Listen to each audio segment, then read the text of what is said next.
Bumrah U turn తీసుకుంటాడా? తను ముందుగా చెప్పినట్టు 3 టెస్టులు మాత్రమే కాకుండా 5 టెస్టులు ఆడతాడా? ఒకవేళ నిజంగా బుమ్రా కనుక ఈ విషయంలో యూటర్న్ తీసుకుంటే టీమిండియా అభిమానులకైతే ఇది గుడ్ న్యూస్ అనే చెప్పొచ్చు.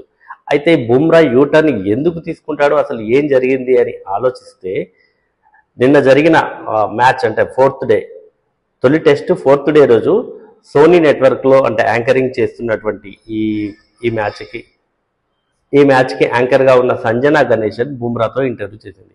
చాలా మందికి తెలుసు, క్రికెట్ అభిమానులకు సంజనా గణేశన్ చాలా కాలంగా తెలుసు. ఎందుకంటే తను యాంకరింగ్ చేస్తుంది స్పోర్ట్స్ ఈవెంట్స్కి. సో తను ఆమె దినచర్యలో భాగంగా యాంకరింగ్ చేస్తూ బుమ్రాని కూడా ఇంటర్వ్యూ చేసింది. చాలా సందర్భాల్లో బుమ్రాని ఇంటర్వ్యూ చేసింది. అయితే ఈసారి కొంచెం ఇది డిఫరెంట్గా, అంటే ఇదేమి టెలికాస్ట్ అవ్వడానికి ఏమీ చేయలేదు. ఇది జనరల్గా చేటేశ్వర్ పుజారా అండ్ సునీల్ గవాస్కర్ బుమ్రాని అడిగారట. అంటే బుమ్రాని అడగమని చెప్పారట. ఎవరితో? సంజనా గణేశన్తో. ఏమని అంటే 5 టెస్టులు ఆడొచ్చు కదా, ప్లీజ్ ప్లీజ్ ప్లీజ్ అంటూ.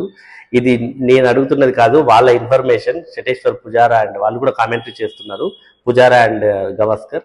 సో వాళ్ళిద్దరూ పంపిన రిక్వెస్ట్ని సంజనా గణేశన్ బుమ్రాకి తెలిపింది, ఆడొచ్చు కదా 5 టెస్టులని.